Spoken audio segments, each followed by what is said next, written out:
Bonjour et bienvenue à toutes et tous sur ce 7e aparté de l'étape consacrée aux organisations apprenantes. On est ravis de vous accueillir. C'est notre dernier aparté avant la pause estivale, donc ça a une importance particulière pour toute l'équipe. Un aparté, du coup, c'est une conversation qu'on veut vraiment sincère et intimiste avec notre expert du jour, Patrick Conjar. On aura un temps, je dirais, un premier temps un peu pour poser le cadre. Et ensuite, l'idée, c'est vraiment qu'on puisse voilà, échanger très librement. Donc, pour ce faire, n'hésitez pas à lever la main. Et notre animateur du jour, Laurent Briouat, pourra vous appeler pour que vous puissiez désactiver votre micro ou utiliser le chat pour poser toutes vos questions. Pourquoi les organisations apprenantes aujourd'hui? Je ne vais pas du tout déflorer le sujet, mais il se trouve que c'était un thème qui nous semblait, un modèle qui nous semblait particulièrement intéressant et pertinent dans un contexte post-crise. Mais juste avant qu'on plonge dans ce sujet-là, je voulais juste vous rappeler un petit peu le contexte dans lequel finalement s'inscrivait cette programmation et l'ensemble de ces apartés, puisque il y a un an, un peu plus d'un an maintenant, la Fabrique RH, qui est le laboratoire d'innovation publique fondé par la préfecture de la région Île-de-France, lançait sa 3e saison autour du thème de l'espace de travail du futur, et en co-construction avec une trentaine d'agents publics qui étaient issus d'une quinzaine d'administrations différentes qui reflétaient les 3 versants de la fonction publique. Il y a le projet de l'espace de travail des agents publics, l'étape, qui est né. Alors, qu'est-ce que l'étape?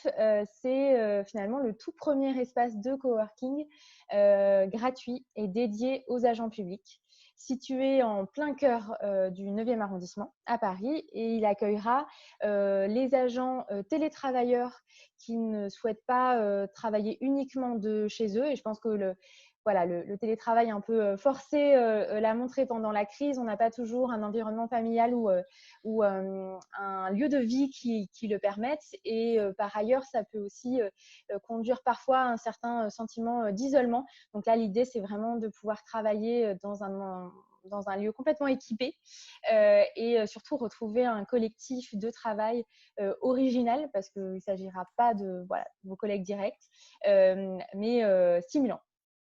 On accueillera aussi les travailleurs nomades qui veulent s'économiser des temps de transport à rallonge, et on sait qu'en Île-de-France, ça peut vraiment impacter sa qualité de vie au travail.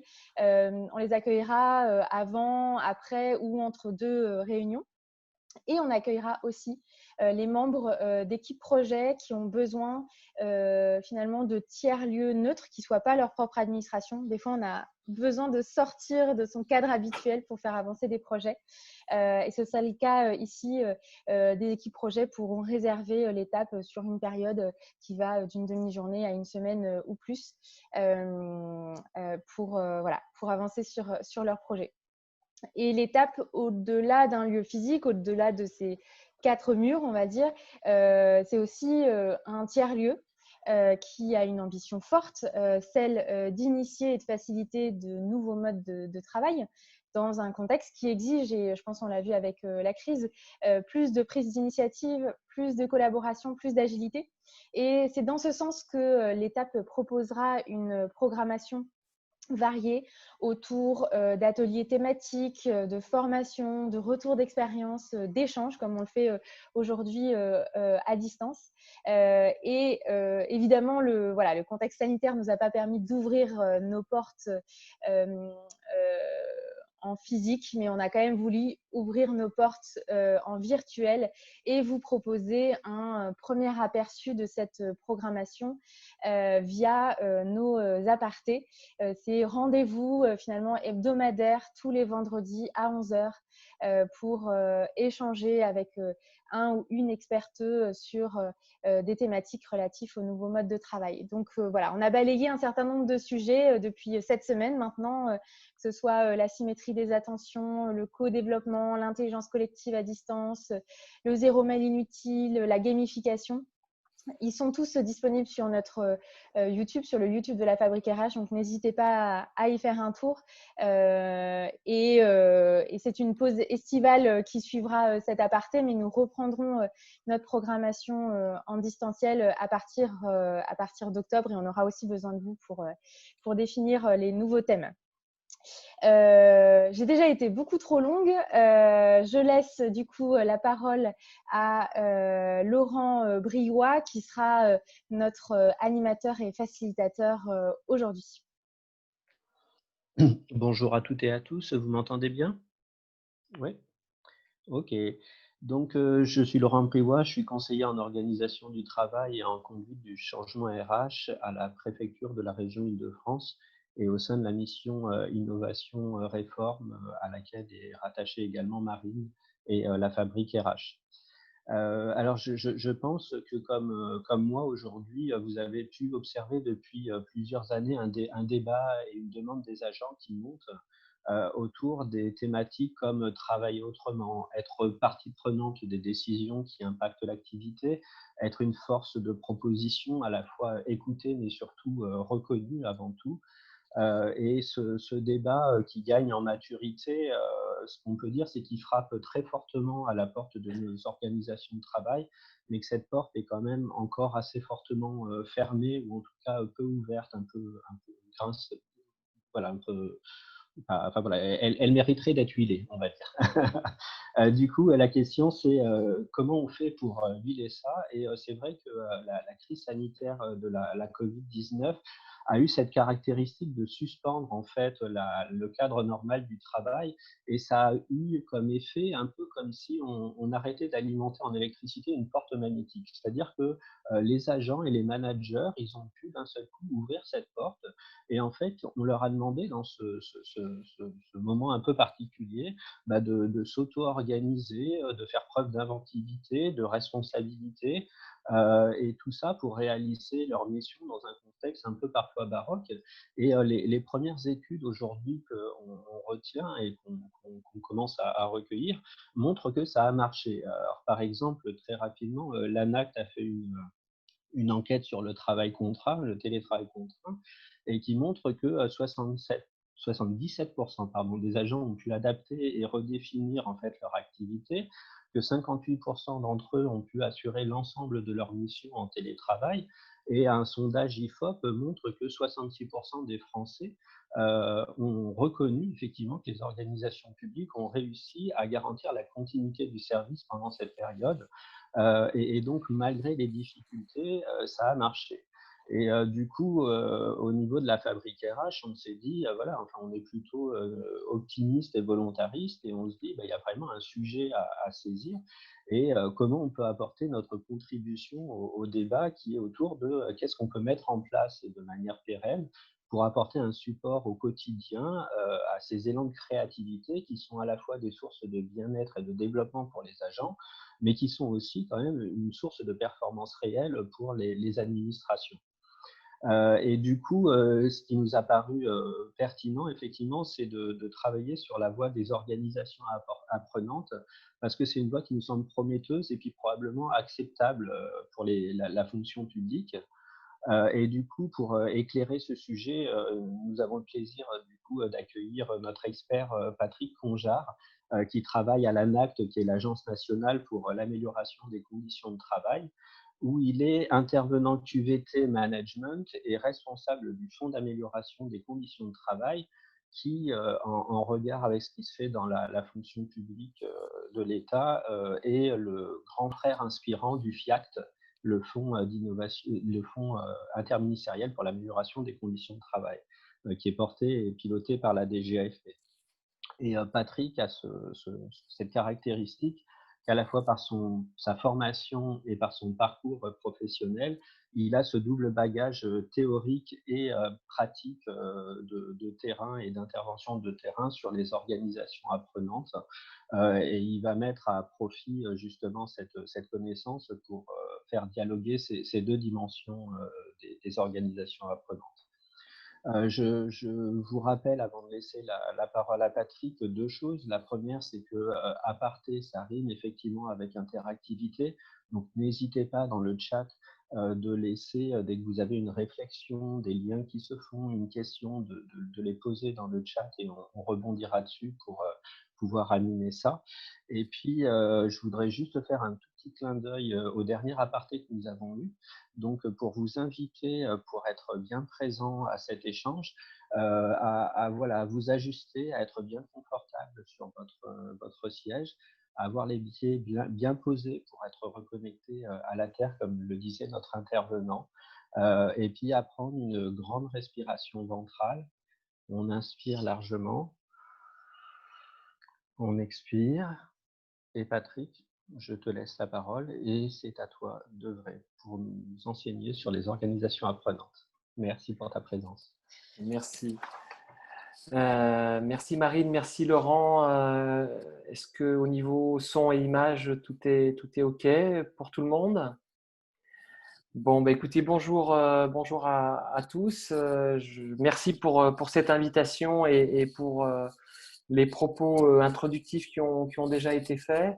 Alors peut-être juste avant de dérouler un petit peu les éléments que j'envisageais d'aborder avec vous, dire deux mots sur l'ANACT, mais très très rapidement, hein, si vous ne nous connaissez pas. Donc l'ANACT est une agence nationale, l'Agence nationale pour l'amélioration des conditions de travail, qui a pour vocation on a tendance à dire, de promouvoir l'amélioration des conditions de travail, en agissant notamment sous deux angles, hein, celui de l'organisation du travail, celui des relations professionnelles, et ce qui nous amène aussi à concevoir, à diffuser des outils et des méthodes, à être aussi dans des partenariats à la fois dans le secteur public et dans le secteur privé pour conduire des expérimentations, accompagner des projets d'entreprise avec un mot d'ordre qui est d'essayer de concilier un peu durablement, je dirais, les enjeux conditions de travail avec les enjeux de performance. Voilà.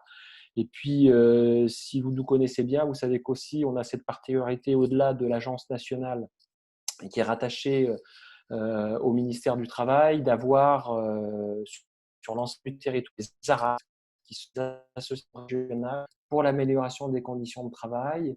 Et ces 17 associations régionales voilà, sont un peu nos relais et elles agissent sur les mêmes registres d'action à l'échelle de leur territoire. Voilà. Alors, et voilà, je vous renvoie aussi, si vous voulez aller plus loin, sur le site anact.fr, où vous trouverez notamment, comme le soulignait Laurent, les dernières études qui ont été faites sur la période bien particulière qu'on vient de traverser. Alors, moi, peut-être deux éléments un peu introductifs. Un, au risque de vous décevoir, je ne me prétends pas être un expert de l'organisation apprenante. Voilà, c'est-à-dire que je vais être effectivement davantage dans une expertise qui se situe dans les réflexions, l'accompagnement autour de l'entrée par la question du travail et de l'organisation du travail, et du coup une visibilité sur les différents modèles, les différentes formes d'organisation que l'on peut rencontrer, en sachant qu'on a souvent tendance, d'un point de vue théorique, à raisonner par grands modèles, hein, et je n'échapperai pas à la règle. Je vous présenterai un peu les grandes caractéristiques de l'organisation apprenante et de manière comparative à d'autres modèles d'organisation.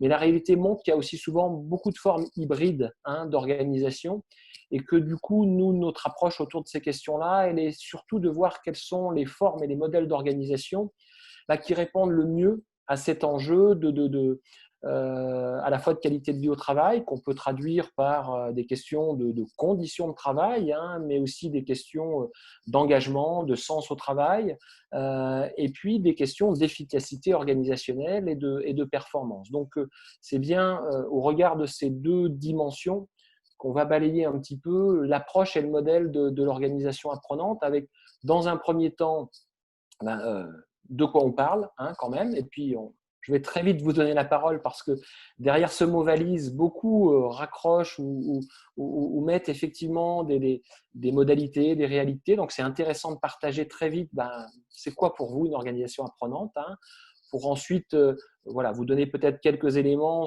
un peu plus conceptuels et quels sont un peu les grands principes, les invariants des organisations qui se disent apprenantes, avec, vous le verrez aussi, pas mal de modèles voisins qui reprennent pas mal de ces principes. Peut-être un petit temps de transition intéressant. Laurent le disait dans son propos introductif. C'est pas complètement un hasard, même si le modèle n'est pas nouveau. Hein. On est sur des réflexions qui ont émergé depuis les années 90 environ, hein, avec notamment l'ouvrage de Peter Senge sur la cinquième discipline. Mais le sujet n'est pas nouveau, mais c'est pas un hasard si ressurgit aujourd'hui dans cette période effectivement de crise, dans cette période où beaucoup d'organisations ont dû s'adapter au contexte, faire preuve de réactivité et finalement passer peut-être par des modes de fonctionnement différents et expérimenter peut-être à leur échelle des formes d'organisation apprenante. Cette tendance-là, moi je pense qu'elle n'est pas nouvelle, j'y reviendrai, et elle répond aussi à des aspirations des agents, des salariés. Elle renvoie, comme le disait Laurent, et on a pu le constater à travers une étude qu'on a conduite ensemble auprès des réseaux de DDI, elle renvoie aussi à des vraies réflexions sur comment changer nos modèles, aller vers d'autres approches, même si la porte, je te rejoins, est encore un peu grippée ou difficile à pousser.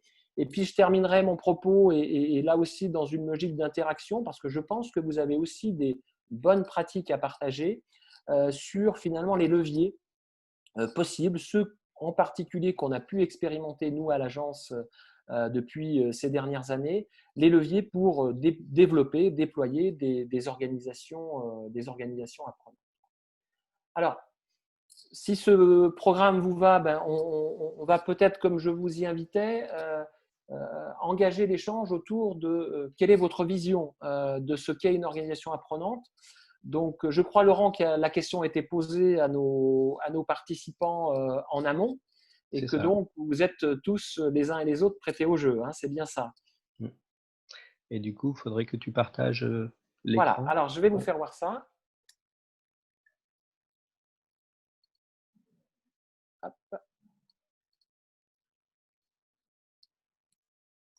Alors, est-ce que c'est visible pour vous?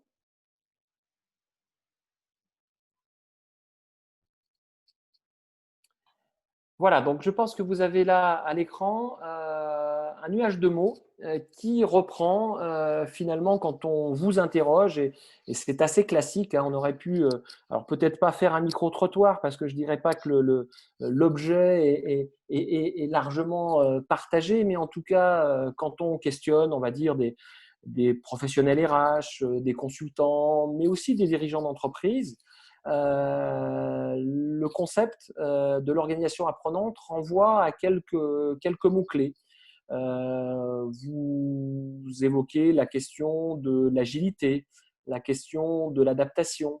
Je disais tout à l'heure, si ce concept ressurgit aujourd'hui dans la période, on peut faire l'hypothèse que c'est en grande partie effectivement parce qu'on lui octroie des vertus et des leviers sur ce plan-là. Il est aussi souvent question, et on viendra dans les définitions, sur des questions d'innovation, c'est-à-dire plutôt une perception de mode d'organisation ou de principe qui contribue à libérer un peu l'innovation, à favoriser l'intelligence collective, hein, c'est ce que vous avez évoqué, à être plus agile, mais aussi à faciliter et à être dans une logique de développement des compétences. Hein, c'est un terme qui est utilisé ici.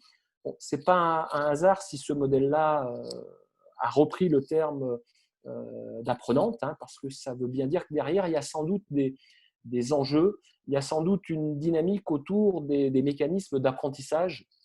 Et j'y reviendrai parce que c'est effectivement aussi par ce prisme-là que beaucoup ont travaillé autour du modèle de l'organisation apprenante, avec du coup des entrées qui étaient fortement corrélées à la question du développement des compétences, à la question de l'apprentissage, à la fois des individus hein, dans les organisations, mais aussi des organisations elles-mêmes qui sont en capacité d'apprendre des épreuves qu'elles traversent. Et là, quand voilà, il y a des notions notamment de résolution de problèmes, des notions de résilience, je reparlerai de cela peut-être tout à l'heure, qui renvoient complètement à cette idée-là. Il est fait état aussi de sociocratie, allocratie, Je ne vois pas le terme d'entreprise libérée, mais on aurait pu tout à fait si, ça y est, je le vois, le retrouver là. Je resituerai aussi peut-être des concepts voisins ou en tout cas beaucoup de modèles émergents aujourd'hui qui sont évoqués et qui sont présentés comme des modèles alternatifs plutôt vertueux, notamment autour de la question du développement personnel, de l'engagement, de la créativité, de la réactivité que vous avez pointé. Beaucoup de ces modèles-là, y compris l'entreprise libérée, se revendiquent un petit peu comme des courants issus de l'organisation apprenante. Alors, moi, je pense qu'il ne faut pas tout confondre. Il y a quelques caractéristiques et quelques différences. Je vous donnerai peut-être quelques éléments, mais on voit bien là qu'il y a quand même une tendance de fond et des mots-clés qui, je ne sais pas ce que vous en pensez, mais en tout cas, sont plutôt enclins à nous dire c'est pas mal cette affaire-là. On a là un modèle qui paraît plutôt séduisant. Allons voir un petit peu ce qu'il en est. Alors, cette seconde slide, elle est aussi pour situer un petit peu le modèle de l'organisation apprenante par rapport à des concepts voisins et peut-être aussi dans une perspective historique. Hein. Il faut savoir qu'avant l'arrivée du concept d'organisation apprenante, on a eu, alors si vous êtes intéressé à ces questions-là depuis longtemps, des gens comme Beaujolin, comme Philippe Zarifian ont travaillé autour du concept d'organisation qualifiante.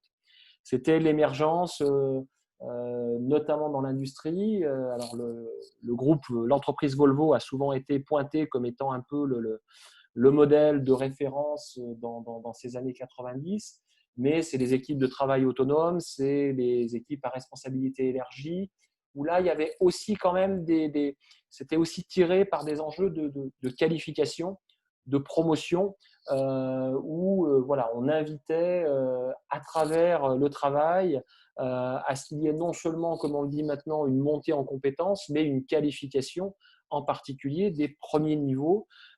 Et ça venait très classiquement en rupture hein, avec le modèle taylorien, vous savez, avec les cols blancs qui conçoivent et les cols bleus qui exécutent. On était dans l'idée de dire l'intelligence, la créativité, la connaissance du terrain, elle se fait au plus près par les opérateurs et il y a des enjeux de qualification. Donc, le concept d'organisation apprenante est venu dans cet environnement-là, notamment porté hein, par des disciplines autour de gestionnaires RH, autour des sciences de l'éducation, en tout cas avec cet enjeu de travailler sur les dynamiques d'apprentissage en particulier. Dans le même temps, enfin pas dans le même temps, c'est-à-dire qu'on a depuis autour de cette lignée-là, et vous ne l'avez pas évoqué, mais on parle aujourd'hui beaucoup d'environnement capacitant. Hein. C'est un terme qui est aussi arrivé, donc là, qui a été plus ancré d'ailleurs sur l'ergonomie, hein, sur les questions de travail, avec des gens comme Pierre Falzon, où là, on était davantage à dire quels sont les éléments dans l'environnement de travail, et ça peut renvoyer au contenu du travail, à son organisation, au fonctionnement des collectifs, qui facilitent et qui permettent l'apprentissage. Et là, on a tout ce courant qui, et c'est assez intéressant pour ceux qui suivent un petit peu, notamment les questions de formation, aujourd'hui est y compris reconnu hein, à travers les dispositifs de formation en situation de travail qui ont longtemps été, si ce n'est clandestins, en tout cas pas forcément reconnus à leur juste valeur. Et donc, on a, à travers ces concepts-là, vu tout un courant non seulement de réflexion, mais aussi d'initiatives pour développer des organisations qui se revendiquaient de ces modèles-là. Donc, j'ai parlé des équipes de travail autonomes, les entreprises apprenantes. On parle aujourd'hui beaucoup des entreprises libérées. Elles ont en commun quand même de susciter, d'essayer d'avancer dans une logique d'autonomie, hein, de développement de l'autonomie, de prise d'initiative, de donner un petit peu plus de pouvoir d'agir, en tout cas aux salariés ou aux agents au plus près du terrain, même si toutes ne reposent pas et ne sont pas tirées tout à fait par les mêmes principes et les mêmes enjeux.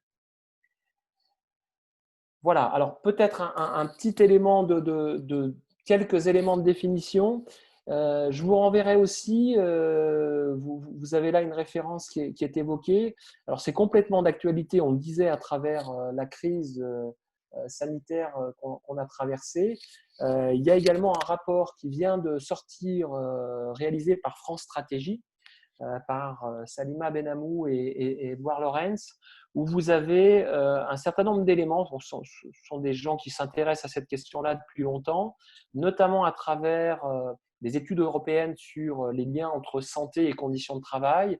Et ils viennent de sortir un rapport dont je me suis d'ailleurs pas mal inspiré dans cette présentation, autour de la question de la promotion des orientations du travail apprenantes. Et puis, ils ont appelé ça enjeux et défis pour la France. Donc, on voit bien que là, il y a l'idée de dire ça pourrait être utile d'avancer sur cette voie-là.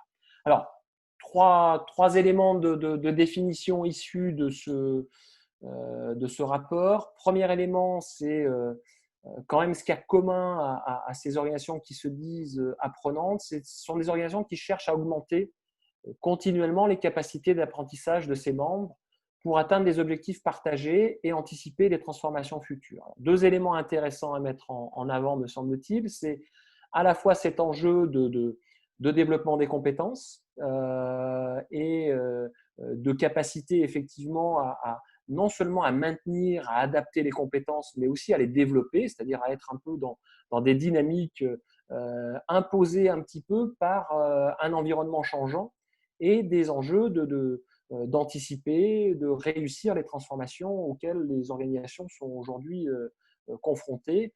Alors, c'est un sujet avec Laurent qu'on avait notamment pas mal attrapé, effectivement.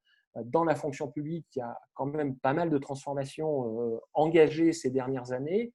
Et ce n'est pas complètement un hasard si, effectivement, la question qui se pose, c'est est-ce que nos organisations sont suffisamment flexibles, réactives? Est-ce que nos agents sont dans ces dynamiques, je dirais, d'apprentissage qui peut permettre ce que j'appellerais, moi, non pas des logiques de déploiement de projets, mais des logiques d'appropriation. C'est-à-dire comment les acteurs, localement, par cette dynamique-là, vont ou pas être en capacité de s'approprier les changements engagés, de leur donner du sens, de les enrichir. Et on est bien là dans cette dynamique-là. L'autre point qui est mis en évidence dans ces éléments un peu de définition, c'est celui de l'idée de sortir du cadre. C'est-à-dire que voilà, on a, et vous avez mis en avant les concepts de réactivité, de flexibilité. Il y a un autre constat qui est posé, c'est que, vous savez, les ergonomes ont tendance à dire si les gens, et notamment dans les situations un peu extrêmes ou de crise, se contentaient d'appliquer la prescription, le travail ne pourrait pas se faire. Et qu'il y a un écart entre le travail prescrit et le travail réel. Et ce qui fait la valeur ajoutée, effectivement, et la capacité à s'adapter, à prendre en compte les aléas, c'est bien aussi cette capacité à sortir d'un cadre prescriptif qui est aujourd'hui d'ailleurs de plus en plus complexe, hein, qui peut arriver par différentes sources, et avec un vrai enjeu, là, pour le coup, d'être en capacité de se réapproprier tout ça. Alors, dans certains environnements professionnels, dans certaines entreprises, présenter et être un promoteur du développement de l'organisation apprenante en arrivant et en disant, voilà, un des principes et une façon de travailler là-dessus, c'est d'accepter que les gens sortent du cadre et des règles prédéterminées. Vous vous imaginez bien que c'est parfois un saut culturel important et que on a là souvent des points de résistance et des vraies tensions entre comment on peut garder la main sur notre organisation, être dans un cadre où le travail est organisé, où il y a un certain nombre de fonctionnements qui sont régulés par le haut, si je puis dire, avec des pratiques de régulation autonomes et avec des logiques qui amènent et qui autorisent les gens à sortir de ce cadre-là. Donc là, il y a peut-être une première piste intéressante et qui peut expliquer aussi certaines difficultés. Et ça renvoie au dernier point que j'évoquais, qui est envisager une organisation apprenante, c'est aussi inviter des questions qui relèvent des processus de prise de décision, des pratiques de management, des comportements des individus. Et là, du coup, on voit bien que on n'est pas simplement dans de la retouche, on n'est pas simplement dans de l'adaptation. Alors, on peut en partie reprendre un certain nombre de principes inspirés par ces modes d'organisation, mais envisager un basculement vers un mode d'organisation qui soit véritablement répondre un peu à ces principes-là, c'est s'engager dans un chantier de fond. C'est envisager effectivement, notamment autour des processus de décision, d'avoir des pratiques beaucoup plus décentralisées, de faire vivre et d'incarner ce qu'on appelle le principe de subsidiarité et d'être du coup dans des changements qui sont relativement conséquents. Voilà pour ces éléments un peu je dirais de concept et de cadre. Alors, je ne sais pas s'ils invitent, moi je n'ai pas, visibilité forcément, je n'arrive pas à retrouver mon fil d'actualité. Si vous avez d'ores et déjà peut-être des questions, des interrogations sur ce premier temps. Est-ce que Laurent, toi, tu as des éléments qui t'invitent à rebondir, à réagir ou à reprendre peut-être quelques interpellations ou questionnements à ce stade? Non, c'était plutôt savoir si les participants sont des éléments qui sont connus pour eux ou pas. Et est-ce que ça résonne avec des pratiques qu'ils ont pu observer ou dont ils ont été frustrés de ne pas pouvoir observer. Christelle? Du coup, moi, je pense que ça passe quoi. Il y a plus, sur la toute petite porte d'entrée, c'est plus par les communautés apprenantes, en fait, qu'on touche peut-être à ce que vous avez évoqué sur les organisations apprenantes. Comment, les choses peuvent s'enchaîner un petit peu en partant. Voilà, il y a quand même un petit peu cette émergence de communautés apprenantes. On parle de plus. Du passage d'animation de réseau à animation de communauté apprenante. Donc, est-ce que c'est un écho des organisations apprenantes ou est-ce que c'est autre chose? D'accord. Alors, je vais peut-être du coup à la fois vous donner des éléments de comparaison par rapport à des modèles d'organisation un peu structurants où globalement, on a tendance à évoquer, on va dire, 4 grands types de modèles. Si je me réfère une fois encore aux Européens, fait. C'est un modèle qui est plutôt aujourd'hui en développement, y compris poussé pas mal en France, qui est le modèle du lean management, par exemple. On a des modèles plus anciens, en particulier le Taylorisme. Donc, il y a déjà ces 3 grilles de lecture qui permettent de dissocier un petit peu et de caractériser un petit peu ces différents types d'approches. Est-ce que vous voyez à l'écran la présentation ou pas?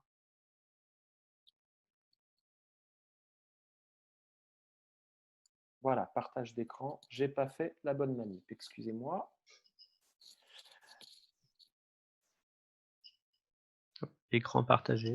Voilà, ça y est, j'y suis. Ça doit être, c'est OK pour vous? Alors, voilà, ce que je disais, c'est par rapport à votre question, on peut lire les choses sous 2 angles. Il y a à la fois, c'est quoi les éléments caractéristiques comparativement entre une organisation apprenante et d'autres formes d'organisation dominantes. Ce tableau-là, il est très générique autour des 3 grands modèles qu'on a aujourd'hui. Donc, l'organisation apprenante, je l'ai dit, ça se caractérise par de l'autonomie, de la responsabilisation, plutôt du management participatif, une décentralisation des processus de décision, la souplesse et la flexibilité. Une approche quand même où on invite, et ça résonne peut-être avec ce que vous évoquiez, Christelle, on invite les organisations à mettre en place des pratiques de résolution de problèmes, des communautés de pairs, des groupes de résolution de problèmes, des dynamiques autour de projets où les gens vont être sollicités pour faire valoir un point de vue, pour réagir, pour être force de proposition. Et ça, c'est des dynamiques participatives qui s'inscrivent dans un management participatif, mais qui peuvent aussi s'incarner en complément, je dirais, des pratiques managériales par des espaces autour de la conduite de projet, autour de démarches de résolution de problèmes, autour de communautés de pratiques de co-développement, où on va être très clairement dans ces dynamiques de de montée en compétences, de partage d'expériences, mais aussi avec une réserve quand même pour que ça pèse et que ça soit utile à l'organisation, que ces espaces ne soient pas exclusivement dédiés à des finalités de développement des compétences, hein, mais bien ancrées sur le travail, et que ces réflexions, elles viennent alimenter, abonder, réajuster des projets, des orientations, ou contribuer à résoudre collectivement un certain nombre de problématiques. Donc, on a bien cette idée quand même là portée, et y compris reprise dans aujourd'hui, je dirais, quelques tendances en matière notamment de formation qui se démocratisent, hein. Je parlais tout à l'heure des espaces de co-développement. Ce n'est pas véritablement nouveau, mais aujourd'hui, beaucoup d'entreprises mettent en place des dispositifs comme ça. Il y a des choses qui s'opèrent aussi à travers les groupes d'échange de pratiques ou à travers les espaces collaboratifs. La pratique quand même participative et la mobilisation dans des ateliers de design thinking, d'intelligence collective des équipes de travail sont aujourd'hui des modalités de participation au service effectivement d'une intention, hein, travailler sur un projet, être force de proposition, résoudre des problèmes, qui sont des formes directement corrélées, inspirées par ce modèle-là. Pour autant, mettre en place ces pratiques ne garantit pas que l'organisation dans sa globalité soit apprenante. Et il y a un vrai enjeu, j'y reviendrai, sur comment déployer, hein.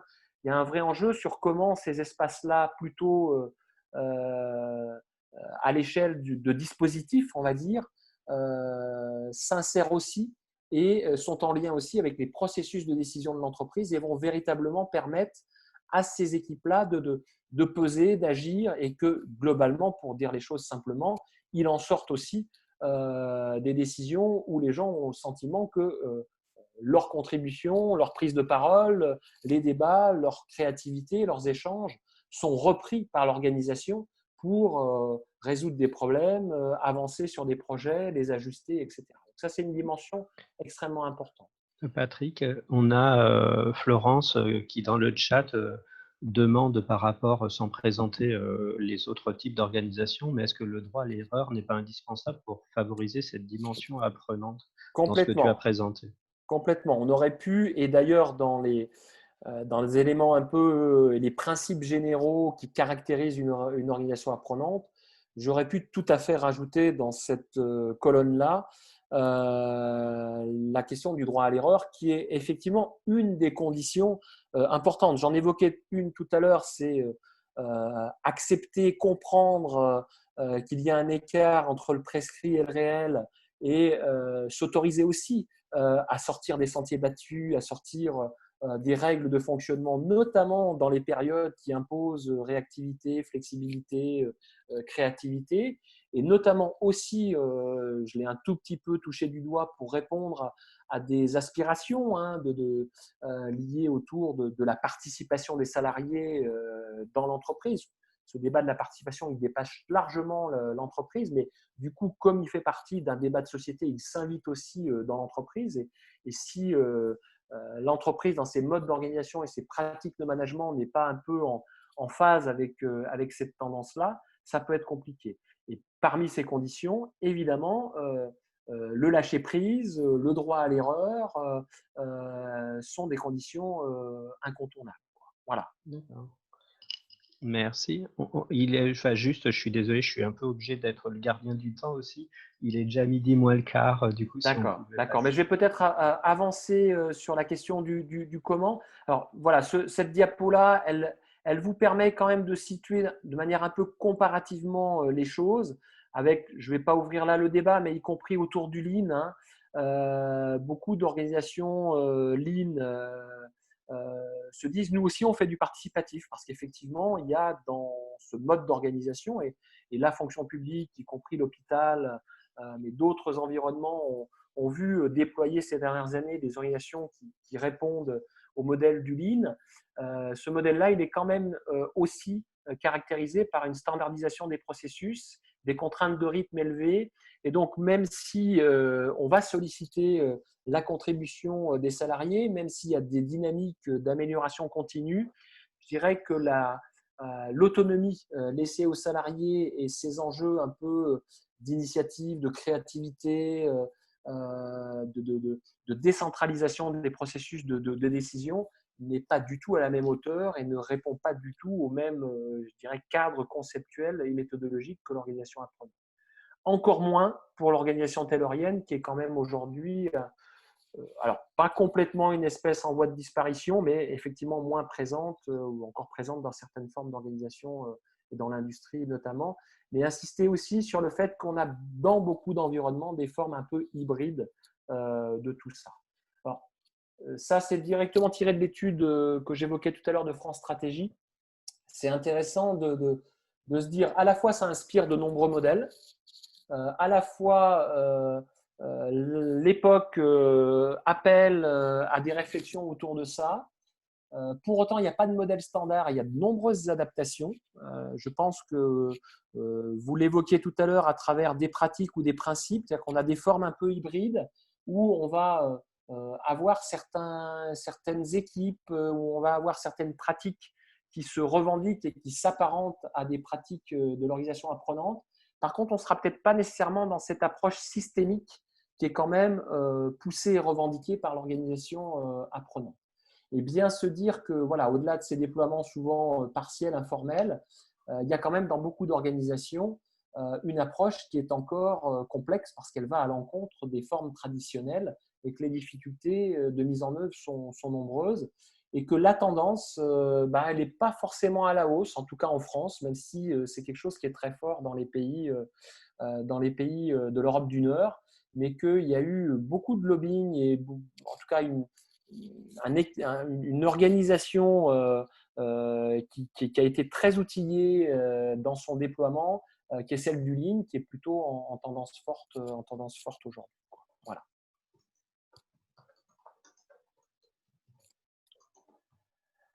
Donc, peut-être en transition sur le comment, et alors là aussi, peut-être ça suscitera quelques réactions de votre part. Je ne sais pas si on s'était dit qu'on ferait peut-être un petit temps d'interaction à ce niveau-là. La crise a quand même mis en exergue la fragilité des organisations et des fragilités qui souvent préexistaient. Et c'est ce qui amène très certainement aujourd'hui beaucoup d'entreprises à se dire comment on pourrait être davantage réactif, à distance, des gens en présentiel, pouvoir bénéficier effectivement des dynamiques collectives qui ont permis de faire face à un certain nombre de situations. L'exemple du secteur hospitalier, où vous le savez, quand même, il y a effectivement plutôt un pilotage gestionnaire et des frottements ou des difficultés entre d'un côté l'approche gestionnaire et de l'autre l'approche médicale. On voit bien que compte tenu des situations, là, on a eu une reprise en main, on pourrait dire ça comme ça, par les équipes médicales, par les soignants.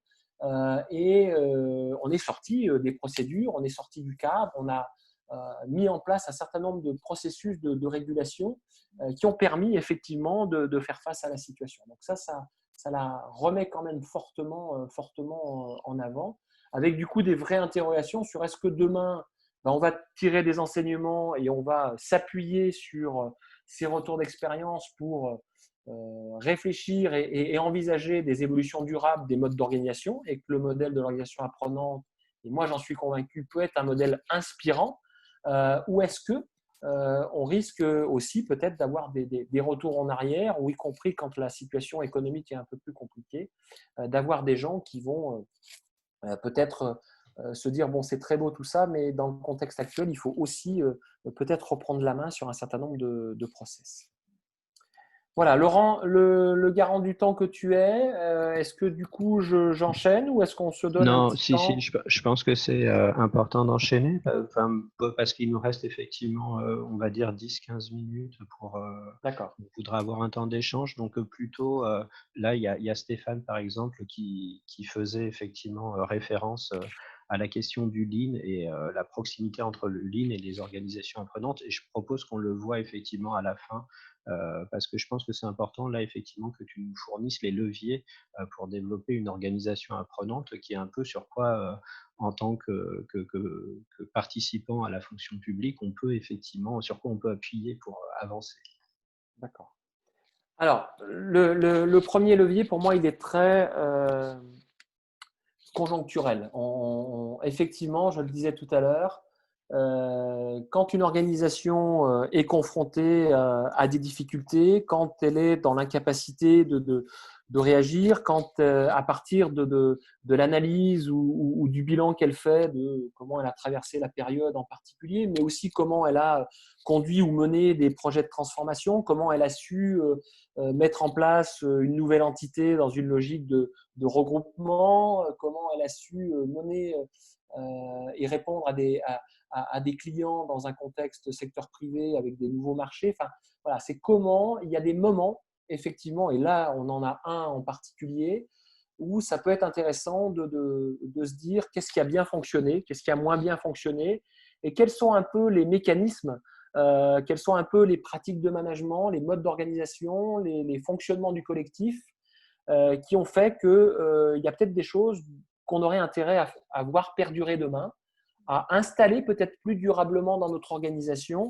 Et pour ce faire, il y a pas mieux quand même de prendre un temps de pause, de mettre autour de la table les équipes, de réfléchir pourquoi pas aussi avec des représentants des salariés à ces questions-là, sur les enseignements qu'on en tire et les inflexions peut-être que ça invite à prendre sur le plan des pratiques managériales et des modes d'organisation.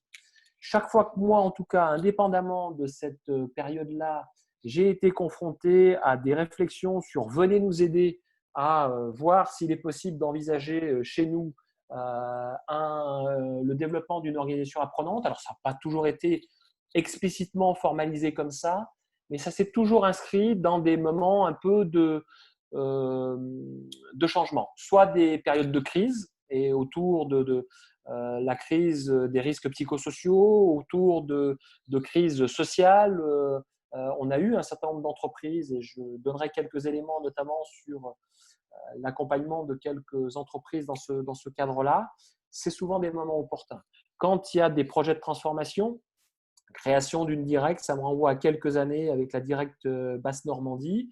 C'est typiquement des moments qui sont opportuns pour faire une photographie du passé et se projeter parce qu'il y a des enjeux, il y a des défis, il y a des situations qui n'ont pas été résolues et qui invitent à cela. Deuxième piste ou axe de réflexion, c'est, même si vous l'évoquiez tout à l'heure et j'y reviendrai, c'est aussi les petites rivières qui font les grands ruisseaux et que c'est intéressant de partir de pratiques de terrain, de les rendre visibles, d'agréger un certain nombre de choses. C'est aussi important qu'à un moment donné, on ancre ces intentions-là, ces démarches-là, ces initiatives-là dans le cadre d'une approche un peu globale. C'est-à-dire que c'est souvent quelque chose qui est difficile parce que d'une part, on ne sait pas trop comment, mais ces enjeux d'embarquement, de comité de direction, ces enjeux un peu de cohérence dans les approches, la façon de conduire un projet, la façon de manager, la façon de travailler certains sujets autour de la prévention des risques notamment. Là, il y a vraiment besoin de manière complémentaire.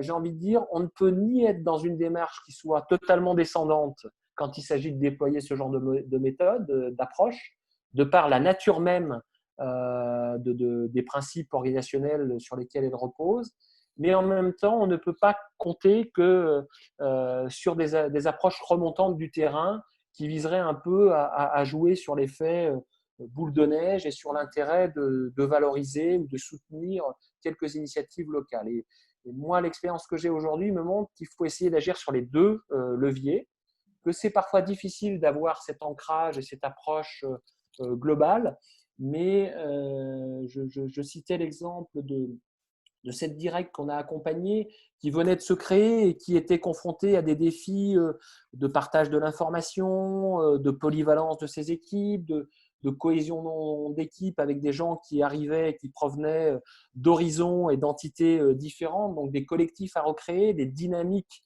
à avoir dans une logique un peu de cohérence pour un service à rendre aux usagers, ben, on voit bien un des points d'accroche, ça a quand même été à un moment donné de dire c'est un projet d'entreprise, c'est inscrit dans notre projet de service, c'est un projet discuté au sein du comité de direction, c'est un projet mis en débat et inscrit dans l'accord RPS de cette entité. Donc, c'est des choses qui ont un ancrage et un soutien politique qui garantit pas toujours la réussite des projets, mais qui en tout cas permettent notamment de replacer et de resituer les initiatives, les intentions locales, j'ai envie de dire, ou à l'échelle d'une équipe, ce qu'on appelle, et c'est le troisième point, les expérimentations, de les raccrocher à un cap et à une orientation. Alors, évidemment, ça passe aussi beaucoup par l'expérimentation. C'est ça c'est plus à notre main peut-être. Voilà, c'est peut-être plus à votre main et c'est quelque chose qui s'inspire et qui est tout à fait en phase avec la philosophie de l'organisation apprenante. Quand on dit une organisation apprenante, c'est une organisation qui apprend au même titre que les individus apprennent. Ça veut dire qu'à un moment donné, il faut tester de nouveaux modes de fonctionnement, il faut travailler avec les équipes opérationnelles et en particulier avec les managers. Il faut vraisemblablement quand même les accompagner et les former. Dans l'expérience de la directe auquel je faisais référence, ça a été un enjeu important, mais ça a été aussi un point de butée parce que parfois, localement, on n'a pas eu, alors que le mandat, je dirais, politique, paradoxalement était là, localement, il faut aussi convaincre, il faut aussi travailler avec les collectifs, avec les équipes. Et il faut aussi rentrer sur des sujets concrets, c'est-à-dire que parler dans ces environnements-là d'organisation apprenante, on peut avoir une forme de résonance du côté des acteurs RH, pourquoi pas des animateurs QVT, pourquoi pas des gens comme Laurent qui sont chargés un peu de conseiller et d'accompagner les transformations dans vos organisations. Qu'est-ce que ça veut dire et comment ça s'incarne pour les équipes et pour les agents? Comment instituer et installer des démarches participatives avec des agents de catégorie B ou de catégorie C? Ça nécessite quand même de se dire voilà pourquoi on le fait, voilà avec quelle intention on le fait et voilà comment ça va peut-être progressivement nous amener à changer nos modes de fonctionnement, dans nos relations de travail, dans nos pratiques de management. Et ça va peut-être aussi progressivement vous permettre de monter en compétences, d'enrichir le contenu de votre travail, d'avoir des dynamiques de coopération à installer. Donc, sécuriser, travailler sur ces expérimentations parce qu'il ne s'agit pas non plus de ne pas les cadrer, il ne s'agit pas non plus de laisser peut-être miner sans installer dans un dispositif de suivi, d'accompagnement, mais c'est quand même une voie de développement extrêmement importante autour de sujets concrets et dans le cadre de ce que nous, on appelle des protocoles d'expérimentation. Alors, c'est peut-être un mot un peu pompeux, mais c'est très concrètement dire aux managers qui vont être soutenus et accompagnés par l'encadrement supérieur, voire par des tiers externes, que ce n'est pas simplement pour se faire plaisir, ce n'est pas simplement pour répondre à des besoins locaux, mais qu'on va les soutenir, les accompagner pour tirer des enseignements de ce qui a été fait localement et envisager peut-être des déploiements à plus large échelle ou qu'on va pouvoir partager. Ici, une équipe qui va travailler sur la question, par exemple, de la mise à disposition de l'information, du partage de l'information, avec une équipe qui a travaillé sur le management participatif et comment on a besoin demain de revisiter nos modes d'animation de réunion. Donc ça, c'était des sujets très concrets, le cas présent. Ou d'autres cas de figure où c'était sur la Patrick, tu m'entends? Oui. Excuse-moi, non, c'est parce que le temps file malheureusement et on a des premières questions qui commencent à émerger et je pense que ça peut être intéressant effectivement de laisser l'échange se nouer. Si ça te convient. Ça me va très bien. La dernière slide était bien dans cette idée d'une approche pragmatique, contextualisée, de partir de l'existant. Ça me paraît quand même important, ne pas être sur un déploiement descendant comme je le disais tout à l'heure. Et peut-être aussi, c'est une invitation à avoir une approche un peu comme on l'avait vu dans l'étude auprès des DDI, renouvelée de la perception des projets de changement, qui soient un peu plus intégrées, continues, avec des dynamiques de concertation. Alors pour reprendre un peu les questions qui ont émergé, il y a 2 groupes de questions et puis ça permettra de lancer. Le premier, c'est les 2 Claire et puis Damien qui ont rebondi sur les retours d'expérience qui, aujourd'hui, visiblement, ce n'est pas forcément de la bonne pratique que vous avez identifiée. Vous auriez aimé que ce soit fait différemment. Laquelle des 2 Claire ou du Damien veut prendre la parole pour comment s'appelle, rapporter au groupe un peu sa réflexion. Claire Anqui? Bonjour, je suis chargée de développement artistique au conseil départemental du Bas-Rhin. Non, je ne suis pas forcément mécontente, au contraire, on a été consulté par la, la DG en fait, via un questionnaire Retex qui je trouve était bien conçu et laissait avec des questions fermées, des questions très ouvertes et laissait la possibilité à chacun de s'exprimer assez librement. En revanche, au-delà de ce questionnaire, pour l'instant, on n'a pas de temps dédié à des retours d'expérience, je dirais, en présentiel, ensemble, avec un dialogue sincère et authentique sur ce qu'on a pu vivre et ce qu'on a pu apprendre de cette expérience. Alors, ça se fait peut-être de façon informelle au cours de nos échanges réunions de service et entre collègues, entre 2 bureaux, mais ça n'est pas formalisé forcément par les managers. Mais aussi, je pense, à défaut de temps, et puis on est dans la période estivale, donc il faut réagir très vite parce que l'objectif, c'est d'abord la continuité du service public et puis le soutien aux acteurs de terrain. Et par ailleurs, voilà, on arrive aussi dans la période de congés estivaux où les agents sont moins présents au bureau. Voilà, c'était simplement un témoignage et une observation.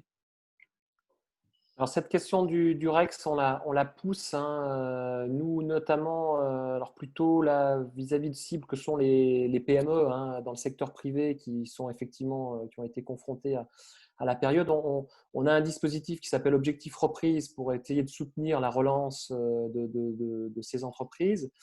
Et un des points de passage et un des travails premiers consiste effectivement à animer, à organiser un temps de retour d'expérience. Et ça relève effectivement de quelque chose qui soit un peu structuré avec des grilles de questionnement, avec des principes sur comment on anime ces espaces-là, avec aussi une clarification du pourquoi on le fait et à quoi ça va servir. Et surtout, effectivement, c'est très bien de récolter l'expression, le ressenti des agents sur la période. Le point qui arrive derrière, c'est qu'allez-vous faire de ce ressenti-là et de cette expression-là? Est-ce qu'elle est au service de l'alimentation, de réflexion sur des objets, sur des thèmes pour faire avancer et faire évoluer les modes de fonctionnement? Ou est-ce qu'elle a uniquement une vocation un peu cocotte-minute où effectivement on soulève la soupape pour libérer l'expression? Voilà. C'est à ce niveau-là que se situe l'articulation avec l'organisation apprenante ou non apprenante, si je comprends bien. Tout à fait, tout à fait. Mais ce n'est pas un exercice facile. Nous, on a plutôt tendance à dire ça peut être bien si c'est animé par un tiers externe parce que effectivement, le management est quand même de fait un peu partie prenante. Et puis, ça pose du coup quand même la question de comment vous situez cet espace-là, ce temps-là, par rapport aux autres espaces complémentaires. Le dialogue social avec vos partenaires sociaux qui vont et invitent, on le voit aujourd'hui, la plupart des organisations à se poser des questions sur la période qui vient de se passer. Et puis les managers qui sont confrontés aux questionnements, aux interrogations de leurs équipes. Donc, ce temps-là ne se substitue pas au dialogue social d'un côté et ce qu'on pourrait appeler le dialogue professionnel de l'autre. Mais donc, du coup, ça renforce comment il se positionne, comment il s'articule et comment il est animé et à quelle fin. Donc là, il y a un vrai besoin un peu de réflexion, notamment s'il s'inscrit dans une projection d'expérimenter demain des nouveaux modes de fonctionnement et pourquoi pas de développer des formes d'organisation apprenante. Et Florence rapporte qu'au conseil départemental de l'Allier, a priori, il y a effectivement été fait appel à un consultant extérieur. Du coup, c'est vrai que ce tiers extérieur, est-ce qu'il est plus à même que les agents publics de faire bouger les administrations et d'entraîner effectivement tout ce que tu disais, CODIR, etc., etc. Ça peut sembler pour certaines personnes un peu éloigné. Oui, alors après, le levier peut venir de l'extérieur, mais on peut pas, je dirais, confier la responsabilité d'impulser des orientations de ce type-là uniquement sur un tiers externe qui n'a de toute façon qui a un mandat, qui est payé pour faire un type d'action. Donc, l'enjeu, c'est quand même de cadrer les attentes. Ça peut être une porte d'entrée pour amener un questionnement là-dessus.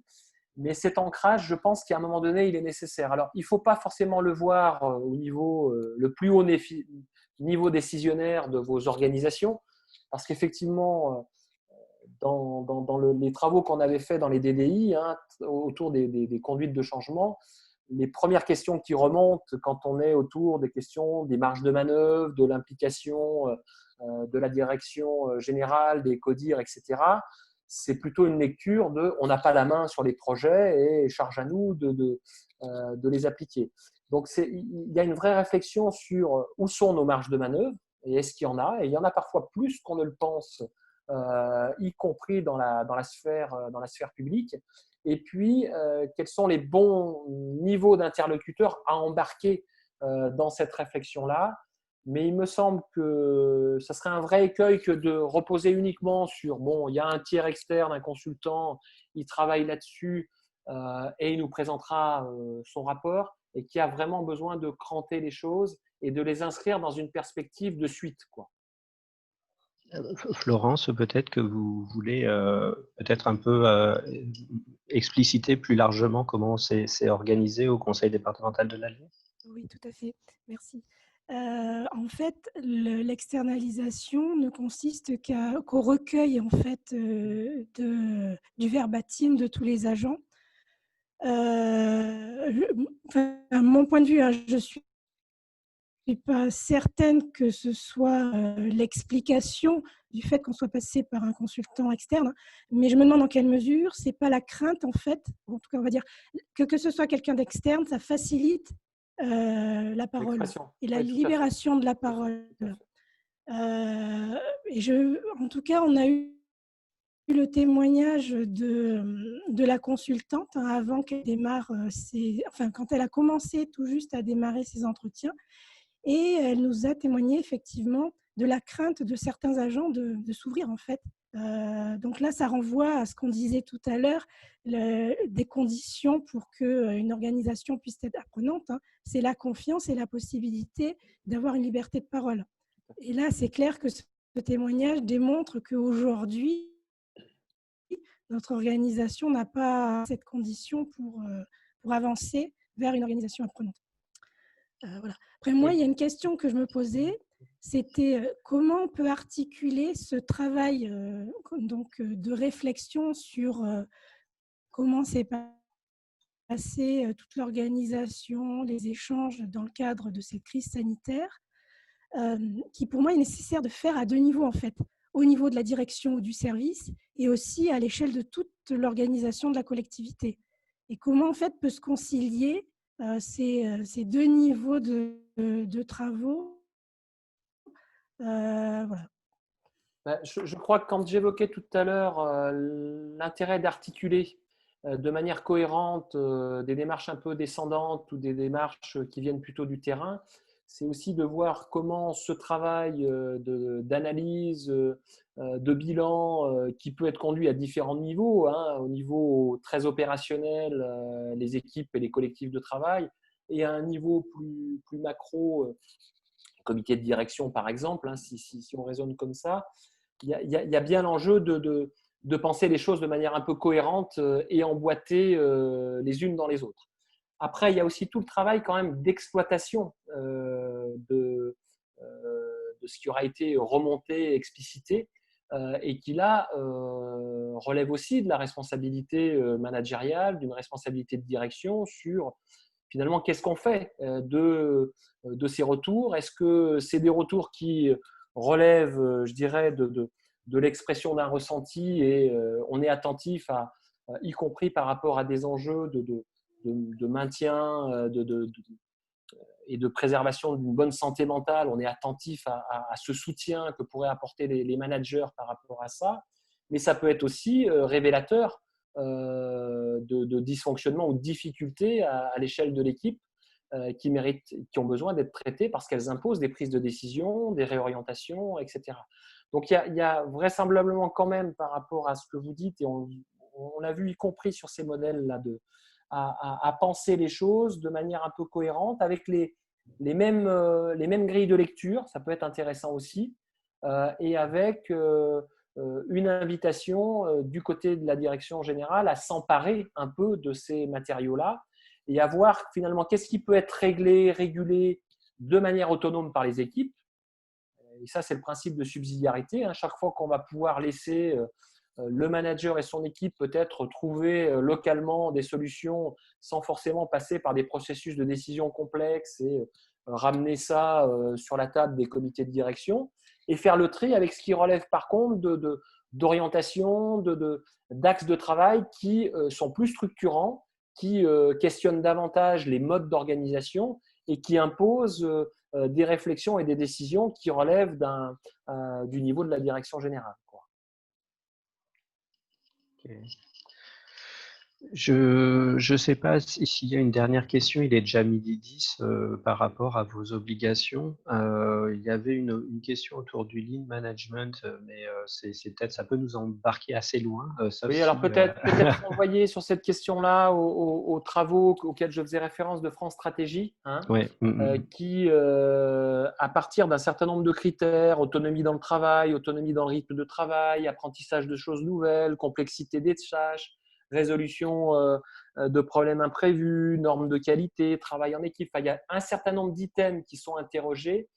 On voit bien qu'effectivement, il y a certains items qui sont embarqués par le lean management. Je le disais tout à l'heure, notamment sur les dynamiques d'amélioration continue, sur les espaces participatifs.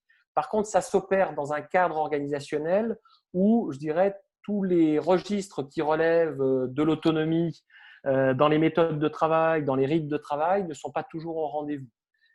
Et après, autour du lean, il y a des vieux débats, même s'il y a aujourd'hui, enfin des vieux débats, il y a des débats nombreux autour de l'impact du lean sur les conditions de travail.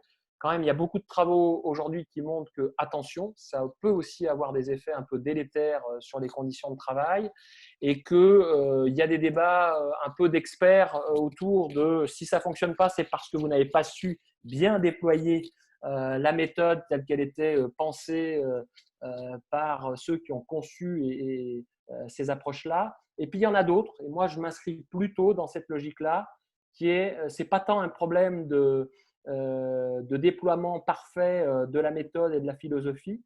Au contraire, c'est un problème d'appropriation et que les pratiques de ligne qui fonctionnent bien sont aussi celles où les gens ont su justement non pas s'affranchir d'un modèle, mais s'approprier un modèle, l'adapter aux caractéristiques et aux particularités de leur organisation.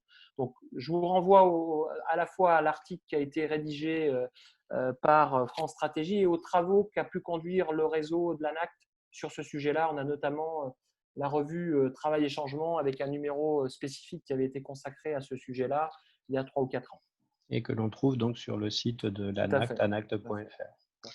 Ok. Bah, écoutez, comme il est déjà 12h15, je vais frustrer peut-être un peu certains d'entre vous en mettant fin effectivement à cet aparté. En tout cas, le PowerPoint va être diffusé parce que notamment, il y avait une slide qu'on n'a pas eu le temps de montrer, mais c'était important effectivement d'avoir l'échange avec les participants sur ce que ça apporte effectivement, les bienfaits entre guillemets de l'organisation apprenante. Et du coup, vous découvrirez aussi sur cette slide qui vous sera transmise par Marine cet après-midi, effectivement les leviers d'action et comment aussi on peut convaincre nos administrations à s'engager effectivement, alors peut-être pas vers une forme pure d'organisation apprenante, on a vu que c'était plutôt des systèmes hybrides, mais aller pousser un peu à droite et à gauche pour inciter effectivement les administrations à être plus agiles et puis à accepter peut-être une forme de contradiction, mais qui est une contradiction constructive et créatrice. Marine, est-ce que tu veux faire un mot de conclusion? Je crois que tout a été dit. Peut-être juste vous remercier déjà, vous remercier Patrick de vous être prêté à l'exercice ce matin. On sait que le format est un peu particulier, peut-être un peu frustrant parce qu'il est court. Mais cela étant, je trouve que voilà, on a eu la substantifique moelle et beaucoup de pistes pour réfléchir sur ce modèle-là et faire écho à ce qu'on voit dans notre propre organisation. Donc, il y a beaucoup de matière à réflexion. Merci également à toutes celles et ceux qui ont été présentes et présents aujourd'hui pour ce dernier aparté avant la coupure estivale. On espère vous retrouver nombreux et nombreuses à l'étape en présentiel ou à distance à partir d'octobre.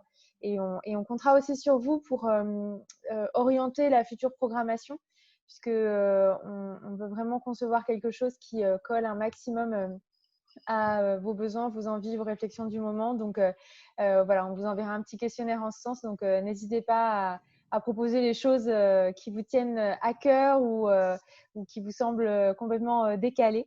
C'est là-dessus qu'on puisera notre inspiration pour la programmation jusqu'en décembre prochain. Voilà. Et puis je vois dans le chat qu'il y a déjà des propositions, notamment Claire et puis Valérie. Ouais. Donc n'hésitez pas effectivement de répondre au questionnaire qu'enverra Marine. Ça nous aide effectivement aussi à apporter une réponse qui vous est utile et qui nous est utile à tous en partage. Merci beaucoup à tous et bon après-midi et puis bel été à venir. Merci, au revoir tout le monde. Au revoir, bel été. Au revoir.